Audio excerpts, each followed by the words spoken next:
So Invincible, this cartoon on Amazon Prime, you told me to watch it. Yes. It's pretty good. Pretty good. I liked it. I got through all 7 episodes pretty fast. Good watch. The first episode is a struggle. Yeah. It's set up to be so mundane at the beginning. Yeah. You're just like, I don't know. I thought it was like, I don't think that I can watch this. Yeah, I very much, I'll do a double dated reference and said it felt like the greatest American hero meets I was a teenage werewolf. Everybody just went to sleep now. Exactly. Everybody's watching. Just like everyone's looking for a DeLorean. There's another dated reference to go back in time to understand those references. But yeah, it was very, and that's why I told you, I was like, look, just stick it out to the end. Yeah. Their post-credits come very early. Like they'll do a flash card, I think, of the director, and then they'll jump into this post-credit scene, which basically... Which the first episode post-credit scene is really long. Very Isn't long. It like 10 minutes or something? Yeah, that's what I mean. It's just like all of a sudden they just throw it on there. But I told you, stick with it into the end because that was everything. And that's basically where the show begins. Yeah, no, that's it. So yeah, you've got to get through that first episode, and it takes off from there. And so... it's pretty good.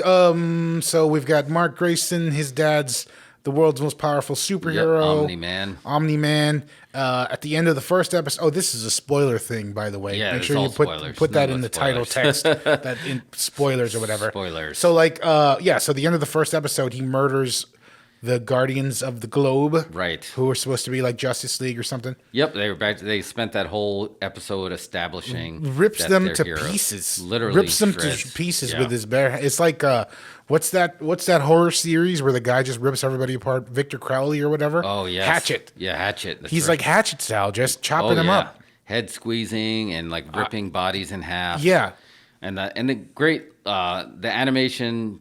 It feels anime, but it also feels very much like that's what the book looks like. But you're getting that.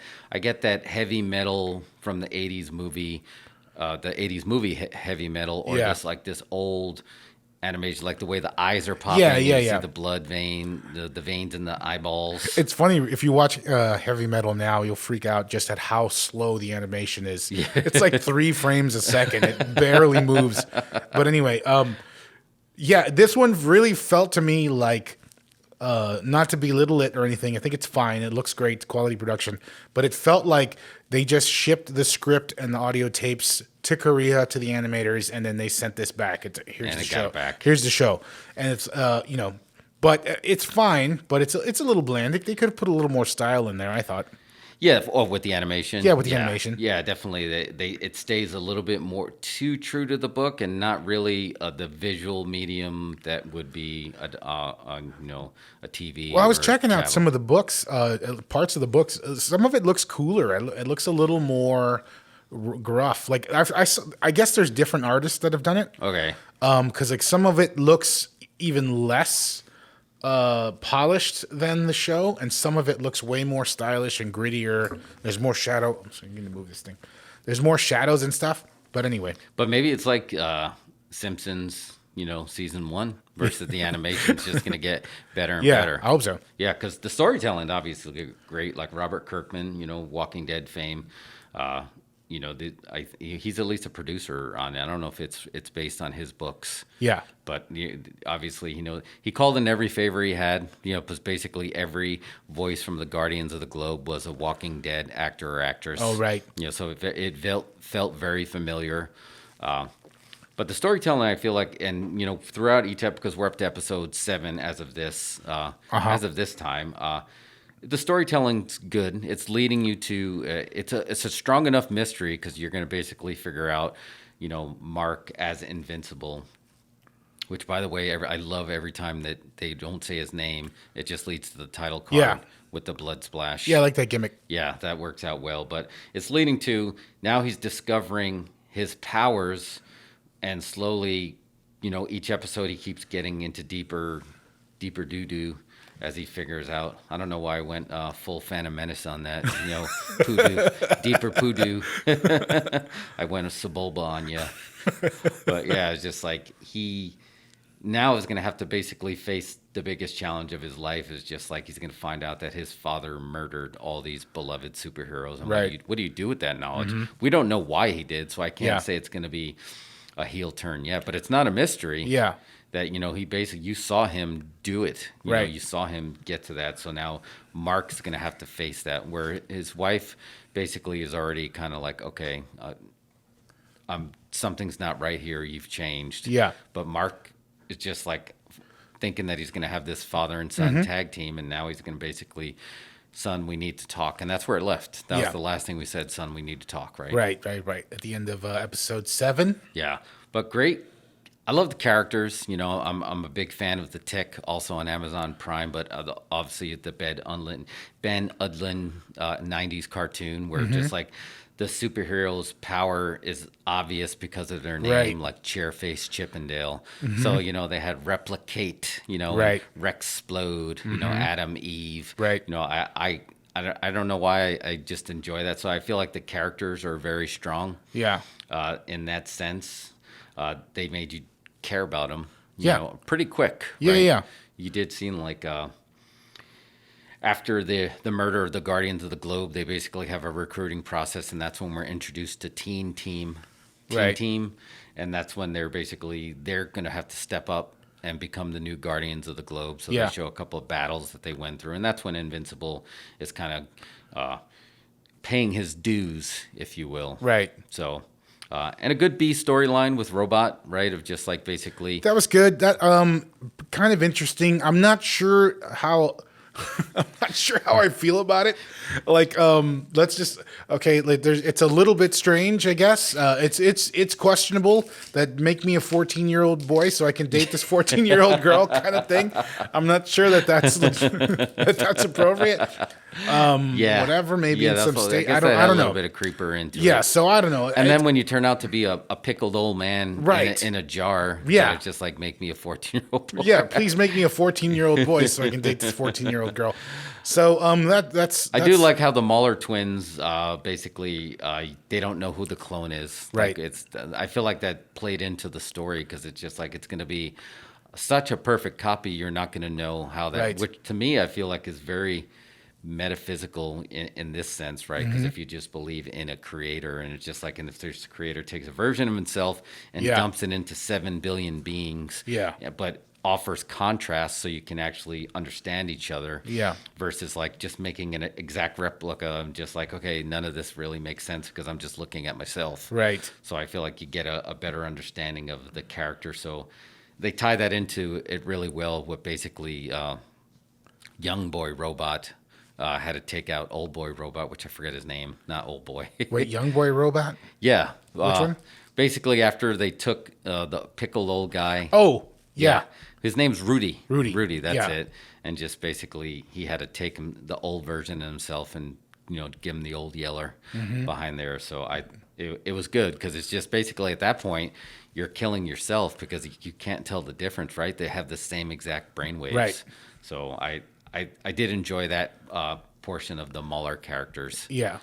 I feel like if Omni-Man is going to be a full heel turn, I can't see how he survives this. I feel like he's going to have to not be around after this. Well, here's the thing. I think he's already turned fully heel. We've got it. Yeah. I think it's pretty clear. Yeah. The question is, what's Mark going to do, right? Right. Because it's just like, can there only be one? It's just like, can you coexist on this planet if your father's a homicidal maniac and the strongest man on the world? Yeah. And the only one that can stop him is you, right? His son. Well, we don't even know that. Yeah. We don't know that. No, we don't know if he can do it. But it's Mark's still pretty new to the whole thing. Right, that's what I mean. He might not even have if he has the ability, he doesn't have the know-how yet. Yeah. So it's just like, how can they coexist? So that's what's intriguing me about this next episode. Like, what happens next? Yeah. Does he find a way to banish him from the planet, or do you have to actually do the deed? And just like, I can't. It's very hero's journey, right? It's just like, I can't kill my father. And it's just like, then the emperor's already won. So and everybody's going to be counting on him. So he already has the pressure of just like, I'm very new to this. Yeah. And this is all kind of new to me. And now you're actually going to see that your mother and father are at odds, and your father just committed an atrocity against the planet. Yeah. What do you do? And also, he can't keep a girlfriend. No, he can't. We forgot about that whole part. Yeah, he did have. He was into Amber, but like you can tell that Adam Eve she's kind of into him too, and Yeah. she's having a very Harry Potter kind of life, right? That she's having definitely some troubles at home. Sure. Yeah, I mean that whole I know they're doing the Peter Parker thing, right? Work life balance, superhero life balance kind Yeah. of thing. I could have done without some of that. That's okay. I don't need too much of the dating story angles. Yeah, there was a lot of that. Yeah, the stuff that happened with his friend and his friend's boyfriend, that was cool. Yeah. I like that. But again, we've seen that whole superhero. I'm a superhero secretly, but I'm too busy to date you. But I can't tell you why. We've seen that 100 times. I don't know that we needed more of that. It's fine, but Yeah, and that kind of almost, I don't know if that was by in design, but it almost felt a little flat when I it's thought- just like, because he was like, oh, yeah, and she's like, yeah, I already figured that out. yeah, he I- reveals that he's a superhero, and she already knows. And it's like, well, what was I watching for? Yeah, exactly. Why'd you make me watch? You put me through all that. Come on. The whole thing when they go to Mars, that's great. I like that whole storyline. Yeah, and they left a little bit of definitely a future Easter egg there, right? It's Yeah. just like one of the Martians definitely went back with the aliens. Right. Went back with one of the Martians went back with the humans. not the Right, aliens. right. So they left that a little bit hanging. But look, this is a big win for Amazon Prime coming off the excitement of The Boys. Is it getting good ratings? Are people into it? Yeah, I think people are into it. Yeah. I think people are digging it. And it's just like, look, if you just basically have to whip up 8 episodes and you already basically have it storyboarded via Robert Kirkman's books. Right. It's just like I think they can do 8 episodes a year and turn them around pretty quick. Yeah. So everybody's getting into that, the superhero genre. We went through the A team, we went through the B team, and now we're going outside of like the big 2 and Right. getting into Image Comics and Seth Rogen. When are we going to get back to comic strips becoming films? Yeah. We need like Beetle Bailey or Beetle Bailey. Andy Cap. The King, what was it? The King of Id or the King of Odd? Or, The Wizard of Id. the Wizard of Id? Yeah. I mean, the only one I can think of is Dick Tracy. Oh, yeah, It's kind of a strange movie, but there's a lot of stuff. I guess they did Marmaduke. Oh, yeah, they did. Garfield? Yeah, Garfield. Peanuts? Yep, that was. But anyway, there's a lot of stuff they could mine. Hagar the Horrible as a movie. Oh, yeah. Why not? Oh, you might have to. There it is. It's just like the content wars.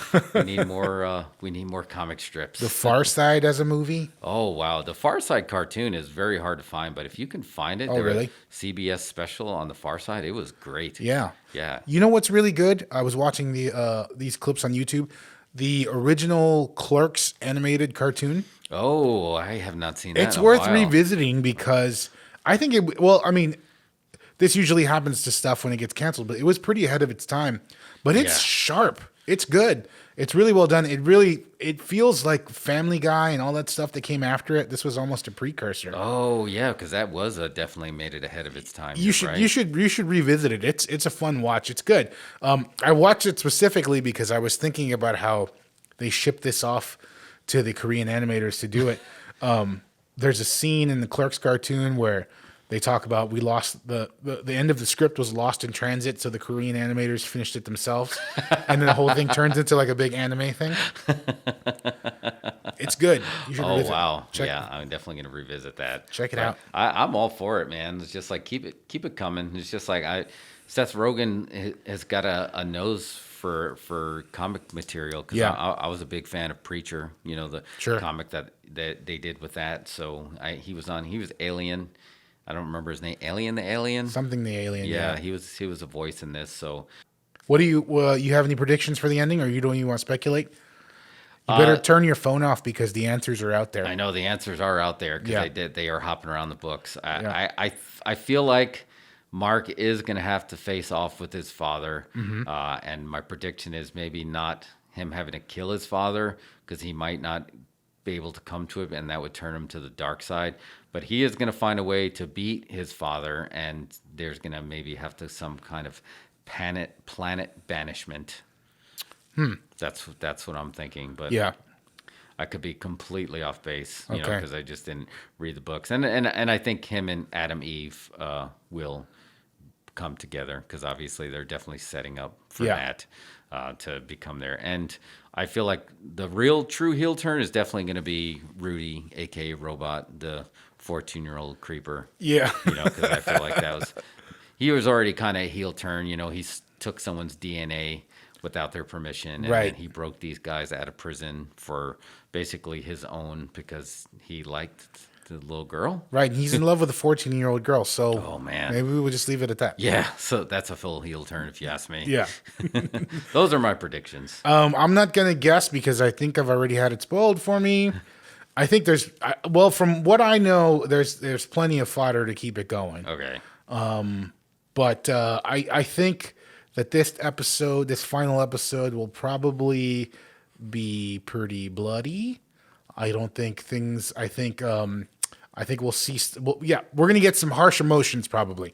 Harsh emotions. That's all I'm going to leave it at that. Okay. Yeah, because it's just like Umbrella Academy on Netflix. I feel like they only had like 3 books or 3 source materials to go from, like, or 3 story narratives.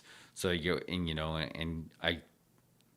don't want the show to suffer from what happened to Game of Thrones, where it's just like basically the same thing happened. What you just said in Clerks was just like, well, he didn't finish the book. Well, just make it up. Right. And obviously that didn't turn out very well. Right. So I'm hoping that there's enough of this story to keep it going, because I'd like to see 5 seasons of good, solid, bloody animation. Sure. The 90s Spawn cartoon on HBO, that was great. Yeah, that was good. So, I mean, is this the first of its that's basically since the content wars have begun? Like, is this the first adult animation when it comes to comic books? Well, no, I mean, the Harley Quinn. Yeah. The Harley Quinn one, yeah. Yeah, I guess Harley Quinn. I enjoy that one, too. Yeah, that is good. Yeah. But it definitely is an untapped market. There's a lot of violent comics out there. And you can pretty much do what you want now in streaming. There's no ratings. Yeah, which is interesting, right? There's just nothing to. I was just trying to get into Prime and ship myself something 2 days, and I came across this cartoon. And Right. Now I'm scarred for life. Yeah, now I'm trying to squeeze the dog's head to see what happens. Anyway, what is it? Finale's coming up. It should be good. Yes. Stay up and watch it this few days. Is it a midnight drop? I have no idea. I think Amazon Prime drops them a little early. They're a little smarter. Yeah. But I think that's a better thing. Get people talking about it early.